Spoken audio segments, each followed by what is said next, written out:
Hope आपने सीखी होगी, या फिर सीखी अगर आपको आता है तो प्रैक्टिस हुआ होगा, ठीक है। और वो ट्रिक आपको कैसा लगा वो कमेंट में ज़रूर बताइएगा। टाइम देंगे आप सभी, तभी तो एग्जामिनर आपको नंबर देगा, बाकी बिना मेहनत के तो कोई नंबर देगा नहीं, आप सभी जानते हो। थोड़ा तो कुछ तो करवाएगा ज़रूर। चलिए अब हम आगे बढ़ते हैं स्टूडेंट्स। अब यहाँ पर पूछा गया है चौथा, जो कि 3-3 नंबर में है। चलो कुछ तो बढ़ा हमारा।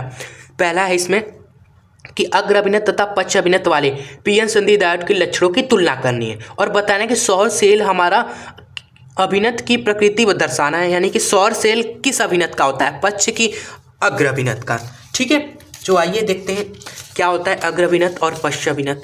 बहुत इंपॉर्टेंट है ये क्वेश्चन, तो बताते हैं अग्र अभिनत क्या होता है।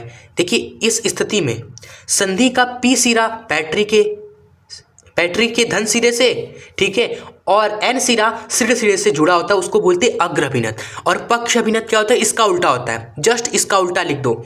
यहाँ तक जो आपने देखा ना अग्र अभिनत में स्टूडेंट्स, कि इस स्थिति में पी सिरा बैटरी के धन सिरे से और एन सिरा ऋण सिरे से जुड़ा होता है, उसको अग्र अभिनत बोलते हैं। पक्ष अभिनत इसका उल्टा। स्टूडेंट्स इस पक्ष अभिनत में क्या होता है, पी सिरा बैटरी के ऋण सिरे से और एन सिरा धन सिरे से जुड़ा होता है, ठीक है, वो होता है पक्ष अभिनत। और सौर सेल आपका स्टूडेंट्स किस किस किस प्रकृति का होता है, अग्र अभिनत का होता है। खेल खत्म। चलिए उसके बाद हमारा ये है क्वेश्चन कि दर्शाना है कि हेनरी बटे में फेराडे के घाते 1/2 प्रतिरोध को ही दिखाता है। तो ये बहुत इंपॉर्टेंट क्वेश्चन है, बहुत इंपॉर्टेंट है आपका। इसको कैसे सॉल्व करेंगे हम, कैसे ये दर्शाएंगे आपका, आइए इसको सॉल्व करते हैं स्टूडेंट्स, ठीक है। चल देखो स्टूडेंट्स ये क्वेश्चन बहुत इंपॉर्टेंट है, ध्यान से देखिएगा आप सभी। क्लियर। देखो दो बातें कही गई है, हेनरी और फेराडे। हेनरी किसका मात्रक होता है, हेनरी आपका प्रेरकत्व का मात्रक होता है कि नहीं, आप कहेंगे बिल्कुल हाँ, यानी प्रेरकत्व L होता है, इसका मात्रक हेनरी होता है। और प्रेरकत्व किसके बराबर होता है, ये होता है स्टूडेंट्स EMF यानी वोल्टेज, यानी वोल्टता बटे में स्टूडेंट्स क्या होता है, धारा में परिवर्तन बटे में समय, ये आपका प्रेरकत्व के बराबर होता है। और फेराडे आपका स्टूडेंट्स धारिता के बराबर होता है, इसका फॉर्मूला होता है Q/V। सही है कि नहीं, बिल्कुल सही है। अब क्या करा जाए, अब हम देखेंगे कि ये L है हेनरी के बराबर। हेनरी किसके बराबर हो जाएगा तब, हेनरी EMF बटे में धारा बटे में समय, ठीक है। EMF यानी कि वोल्ट, EMF का मतलब क्या होता है, वोल्टता, यानी उसका मात्रक वोल्ट हो जाएगा। बटे में धारा का मात्रक होता है एम्पियर, ठीक है। और बटे में समय, भाई बटे के बटा में तो वो गुणा में आ जाएगा ना, वो गुणा में आ जाएगा, T मल्टीप्लाई में आ गया, कोई दिक्कत नहीं, बिल्कुल नहीं। हाँ उसके बाद स्टूडेंट्स धारिता का मात्रक फेराडे। और फेराडे किसके बराबर हो सकता है, आवेश का मात्रक कुलाम, आवेश का मात्रक कुलाम, ठीक है, कुलाम बटे में विभव का मात्रक वोल्ट। तो कुलाम बटे में स्टूडेंट्स, कुलाम बटे में वोल्ट। ठीक है, अब क्या करा जाए, यहाँ पर एम्पियर दिख रहा है, वोल्ट दिख रहा है, यहाँ पर वोल्ट दिख रहा है, लेकिन एम्पियर नहीं है। तो कूलाम को स्टूडेंट्स हम एम्पियर में लिख सकते हैं। देखो जो आवेश होता है वो IT के बराबर होता है कि नहीं, होता है, बिल्कुल होता है। तो जो कूलाम आवेश का मात्रा, तो ये किसके बराबर हो जाएगा, ये एम्पियर गुणे में समय, एम्पियर गुणे में समय के बराबर हो सकता है। कहाँ है परेशान क्यों भाई, ये एम्पियर गुणे में समय के बराबर हो सकता है आपका। तो आप इस फैराडे को लिख सकते हो एम्पियर गुणे में समय और बटे में वोल्ट चल ही रहा है। क्लियर। अब आपको बस कुछ और ज़्यादा नहीं करना है, आप क्या करो, हेनरी बटे में फैराडे का अनुपात निकालो। हेनरी बटे में फैराडे निकालो, क्या आता है। आप पाएंगे स्टूडेंट्स की हेनरी तो हमारा है वोल्ट गुणे में समय बटे में एम्पियर के, और फैराडे है हमारा स्टूडेंट्स एम्पियर गुणे में समय बटे में वोल्ट के। इसको सॉल्व करेंगे स्टूडेंट्स तो आपको मिलेगा V² बटे में A का स्क्वायर, यानी कि वोल्टता का स्क्वायर बटे में एम्पियर धारा का स्क्वायर। ठीक है, और इसका अगर आप अंडर रूट ले लोगे तो भाई इस पूरे टर्म का अंडर रूट ले लोगे तो इस पूरे टर्म का अंडर रूट ले लोगे तो ये तो हो जाएगा वोल्ट बटे में एम्पियर के बराबर। और वोल्ट बटे में एम्पियर किसका मात्रक होता है, ओम का मात्रक होता है। और ओम क्या दर्शा रहा है स्टूडेंट्स, ओम दर्शा रहा है प्रतिरोध को।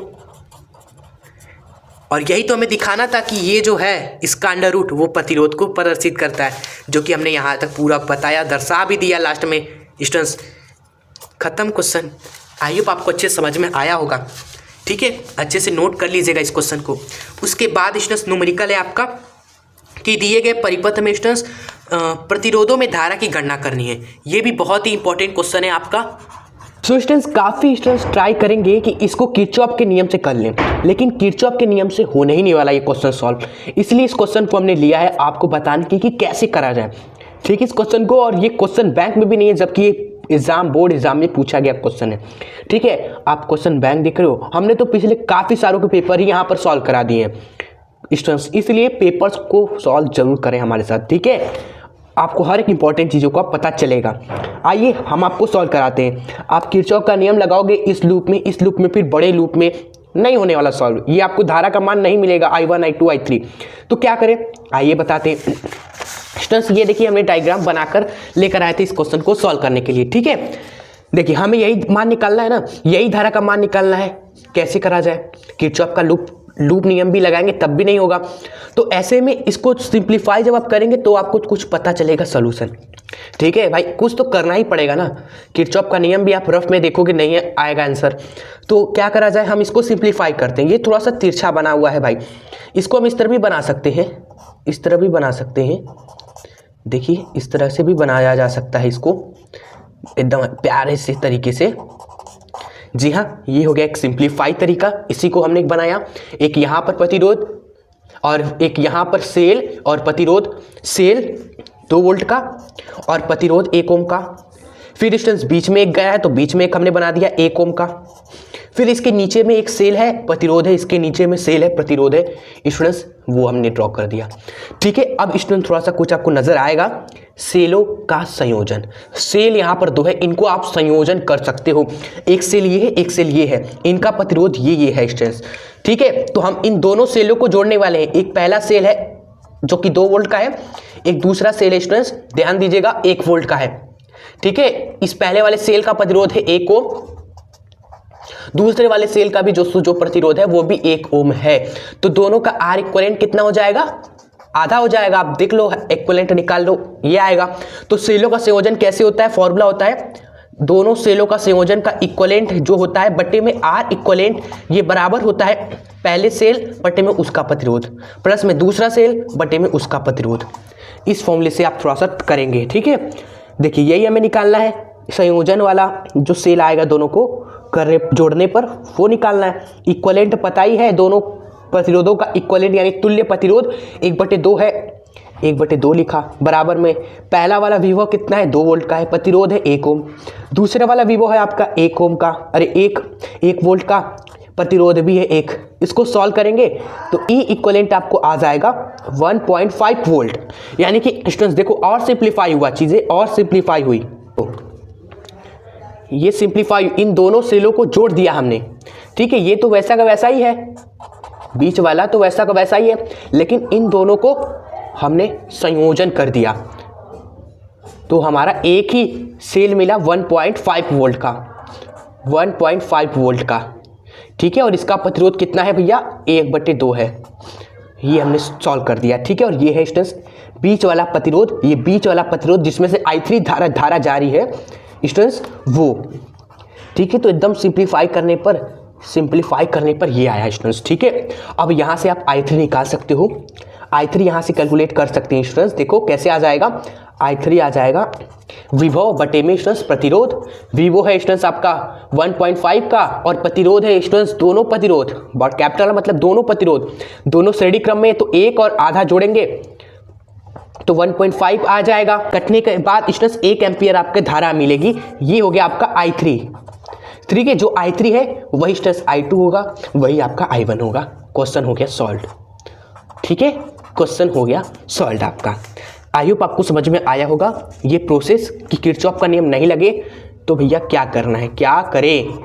तो इस प्रोसेस को दिमाग में छाप लीजिएगा या फिर कॉपी में लिख लीजिएगा जरूर से कि कैसे हमने 2 सेल हमें दिख रहे हैं तो उनको हमने संयोजन करके एक सेल बना दिया, फिर उसमें हमने I3 आराम से निकाल लिया, कोई दिक्कत नहीं हुआ। ठीक है, तो ये भी ध्यान रखना कैसे सॉल्व होता है इस तरह के क्वेश्चन। आगे बढ़ जाए, चलिए आइए नेक्स्ट क्वेश्चन है हमारा स्टूडेंट्स कि आगे के क्वेश्चन हम आपको देखते हैं। आगे और भी इंपॉर्टेंट क्वेश्चन आने वाले हैं। जैसे ये क्वेश्चन तो वैसे इंपॉर्टेंट है नहीं, इसको आप छोड़ सकते हो।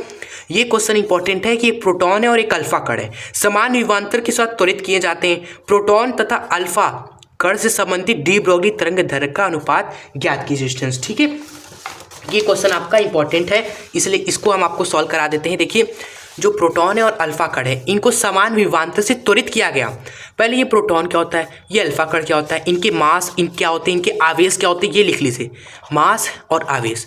इसका मास स्टूडेंट्स अगर 2 है तो इसका मास 4 होता है। इस पर आवेश अगर स्टूडेंट्स, इस पर जो आवेश होता है वो 2 इलेक्ट्रॉन का होता है, इस पर 4 इलेक्ट्रॉन का पॉजिटिव आवेश होता है दोनों पर। ठीक है, चलिए इनको समान विभव दिया गया, यानी कि इनका विभव समान है। ठीक है स्टूडेंट्स, इनकी गतिज ऊर्जा क्या हो जाएगी, गतिज ऊर्जा होती है स्टूडेंट्स आवेश गुणे में विभव। विभव तो समान है, बस आवेश अलग अलग है ना।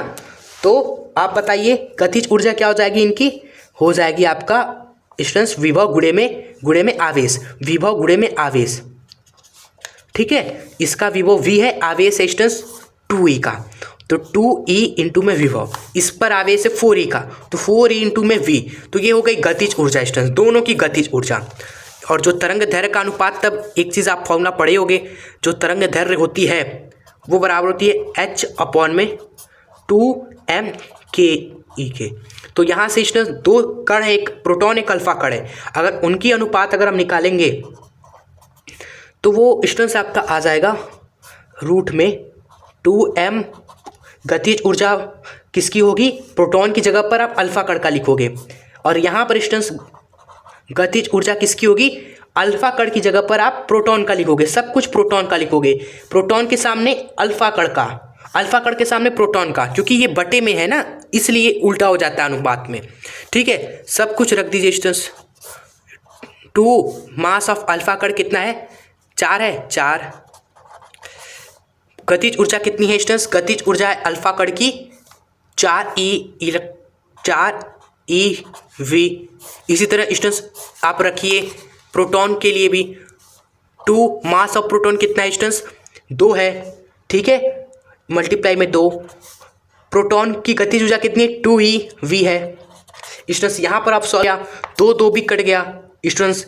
ठीक है, क्या क्या बचा आप बताओ, क्या क्या बचा, आप कहोगे 4 बचा स्टूडेंट्स, ev भी कट गया और ये 4 बचा अंदर में, और यहाँ पर रूट में 2 × 2 बचा स्टूडेंट्स। ठीक है, आप देखेंगे भैया 2 बार में ये भी जाएगा, 2 बार में ये भी जाएगा, तो क्या बचा अंडर रूट में 2 × 2 बचा, ये निकलेगा बाहर 2 आ जाएगा। ये क्वेश्चन आंसर आ गया आपका। ठीक है, खत्म क्वेश्चन आपका। नेक्स्ट पढ़ते हैं हम सभी आगे की ओर स्टूडेंट्स। नेक्स्ट क्वेश्चन है आपका यहाँ पर ये कि 9I तथा 4I तीव्रता के 2 तरंगे की परिणामी तीव्रता ज्ञात कीजिए जब तरंगे कला संबंध तथा कला असंबंध हो स्टूडेंट्स। देखिए, जब कला असंबंध होगी तो आप डायरेक्ट जोड़ दो, 9 4 13I, लेकिन जब कला संबंध होती है ना तो वहाँ पर जोड़ना नहीं चाहता। वहाँ पर स्टूडेंट्स तरंगों की परिणामी तीव्रता निकालने के लिए स्टूडेंट्स क्या किया जाता है, हम क्या करते हैं, फॉर्मूला अप्लाई करते हैं। ठीक है, यहाँ पे कोई फॉर्मूला अप्लाई नहीं किया, असंबंध वाली स्थिति में डायरेक्ट जोड़ देना है। लेकिन संबंध कला संबंध की स्थिति में फॉर्मूला अप्लाई करते हैं स्टूडेंट्स परिणामी तीव्रता की। स्टूडेंट्स परिणामी तीव्रता दो तरह की हो सकती है, या तो अधिकतम होगी परिणामी या तो न्यूनतम हो सकती है। ठीक है, तो आप अधिकतम ही कंसीडर कर लो आई मैक्स। ठीक है, जो कि हो जाएगा रूट में I1 प्लस में रूट में I2 का होल स्क्वायर। क्लियर, जो कि आ जाएगा 25I आपका। क्लियर, चलिए नेक्स्ट क्वेश्चन पे आते हैं। हाइड्रोजन परमाणु के लिए ऊर्जा स्तर आपको खींचना है और H अल्फा H बीटा श्रेणी के लिए तरंग दर की गणना आपको करनी है। ठीक है, ये सब क्वेश्चन बहुत ही ईजी है स्टूडेंट्स। ये क्वेश्चन आते हैं हम आपसे इस LCR परिपथ में क्या पूछा गया है, प्रतिरोध पर विभव। स्टूडेंट्स जो प्रतिरोध का विभव है वो 200 वोल्ट होगा। क्यों, क्योंकि स्टूडेंट्स जो ये वोल्टेज है ना, एक है प्रेरकता का वोल्टेज जो कि ऊपर होता है, आप सभी जानते हो, और एक है धारिता का वोल्टेज जो कि नीचे की ओर होता है। ठीक है, धारिता के नीचे और प्रेरकता का L का स्टूडेंट्स वोल्टेज ऊपर होता है, और ये दोनों इक्वलेंट है। ये भी 180 है, ये भी 180 है स्टूडेंट्स, दोनों इक्वलेंट है। तो स्टूडेंट्स आपस में ही कट जाएंगे, यानी कि जो 200 वोल्ट है वो किसके इस पे चला जाएगा, इस पे चला जाएगा, क्योंकि इनका तो जीरो हो गया। तो 200 वोल्ट इक्वलेंट किस पर जाएगा, इस पर जाएगा। ठीक है, और परिपथ में धारा कैसे आ जाएगी, धारा मिल जाएगा स्टूडेंट्स V बटे में R, यानी कि विभव 200 वोल्ट और प्रतिरोध है 400 ओम, इनको डिवाइड करेंगे, धारा मिल जाएगी स्टूडेंट्स। और प्रेरक तथा धारिता का विभव के बीच कलांतर, इनके विभव के बीच में कलांतर कितना है बताइए, अभी बताए 180 डिग्री का। ठीक है, तो 3 नंबर का क्वेश्चन इजी था, हो गया यहाँ पर। बाकी ये क्वेश्चन इंपॉर्टेंट है यहाँ पर स्टूडेंट दोनों में, कि विद्युत चुम्बकीय प्रेरण क्या होता है। देखिए ये है विद्युत चुम्बकीय प्रेरण स्टूडेंट्स, लिखा है हमने, आप पढ़ लीजिएगा जरूर से। ठीक है, चलिए उसके बाद है नेक्स्ट क्वेश्चन हमारा। नेक्स्ट क्या, आप फिनिश ही हो गया स्टूडेंट्स, अब क्या ही क्वेश्चंस बचे हुए हैं। जी हाँ, ख़त्म ही हो चुका है, देख लीजिए आप स्टूडेंट्स। सारे इंपॉर्टेंट क्वेश्चन जो भी थे हमने आपको करा दिए। ठीक है, बाकी सारे इंपॉर्टेंट क्वेश्चंस आपके नहीं है उतने ज़्यादा, क्योंकि रिपीटेड नहीं है सारे, जो बहुत ज़्यादा रिपीटेड होते हैं हर साल हर पेपर में हमने करा दिए आपको। क्लियर, बाकी ये क्वेश्चन आप कर सकते हो, क्योंकि न्यूली क्वेश्चंस भी कभी कभी पूछ लिया जाता है, तो ये सब आप देख सकते हो। भाई द्रव्यमान क्षति निकालना है इसमें क्वेश्चन में, प्रकृति पता करनी है। देखो ये जो अभिक्रिया है किस प्रकृति की है, 2 नाभिक जुड़कर एक बना रहा है, यानी कि 2 ड्यूटेरियम जुड़कर हीलियम बना रहा है। ये क्या है, ये नाभिकीय संलयन है, प्रकृति है नाभिकीय संलयन। जी का मान होता है 52.6। द्रव्यमान क्षति हो जाएगी स्टूडेंट्स आपकी, द्रव्यमान क्षति आप कैलकुलेट करना स्टूडेंट्स, ये सब आप कर सकते हो। जो इंपॉर्टेंट क्वेश्चन थे हमने पोस्टमार्टम कर दिया। ठीक है, चलिए तो कैसी रही स्टूडेंट्स आज की इस वीडियो। एक इंपॉर्टेंट क्वेश्चन यहाँ पर लास्ट में रह चुका है हमारा, ये खगोलीय दूरदर्शी, जो कि हमने करा दिया है, आप सर्च कर सकते हो खगोलीय दूरदर्शी एजुकेशन सत्र, आप अच्छे से पढ़ लेना। ठीक है, चलो, और ये है गॉस का प्रमेय, जो कि हर साल आता है। गॉस का प्रमेय अच्छे से पढ़ लेना है, 5 नंबर के क्वेश्चन फिक्स है उससे। ठीक है, चलिए तो सारे इंपॉर्टेंट क्वेश्चन आप खत्म हो चुके हैं आपके। जी हाँ, सारे इंपॉर्टेंट क्वेश्चन आपके खत्म हो चुके हैं स्टूडेंट्स। आप देख सकते हो लास्ट के जो क्वेश्चन पूछे गए अथवा में आते हैं स्टूडेंट्स, ये क्वेश्चन आप जरूर कर लेना कि अनंत लंबाई के समांतर धारावाही तारों के बीच लगने वाला बल का सूत्र स्थापित कीजिए। ये कब आकर्षण होता है, कब प्रतिकर्षण होता है। आप सभी देख रहे हो ना कितने बार ये रिपीटेड क्वेश्चन है, मॉडल पेपर कराया तो आपको खुद ही पता चल रहा होगा कि कौन सा इंपॉर्टेंट है हमारे लिए। तो ये क्वेश्चन भी बहुत इंपॉर्टेंट है, आपको अच्छे से तैयार करना है। ठीक है, चलिए भाई, बाकी ये न्यूमेरिकल है, न्यूमेरिकल ये बहुत इंपॉर्टेंट है स्टूडेंट्स। ये क्वेश्चन चलिए हम ही करा देते हैं आपको, लास्ट है, लास्ट खत्म कर देते हैं इस वाले क्वेश्चन को। ठीक है, और किरचॉफ वाला आप करना जरूर से। देखिए एक वर्गाकार लूप जिसकी प्रत्येक भुजा क्या है, 10 सेंटीमीटर लंबी है। ठीक है, प्रत्येक भुजा 10 सेंटीमीटर की है, 10 सेंटीमीटर की है। ठीक है, प्रतिरोध 0.5 ओम का है। ठीक है, एक वर्गाकार लूप प्रत्येक भुजा 10 सेंटीमीटर की है तथा प्रतिरोध स्टूडेंट्स 0.5 ओम है, प्रतिरोध है 0.5 ओम। स्टूडेंट्स ये वर्गाकार लूप आपका एक पश्चिम तल में ऊर्ध्वाधर रखा गया है, पश्चिम तल में ऊर्ध्वाधर रखा गया है। चुंबकीय क्षेत्र है कितना, 0.01 0.01 का। ठीक है, इस चुंबकीय क्षेत्र में रखा गया है ये वर्गाकार लूप।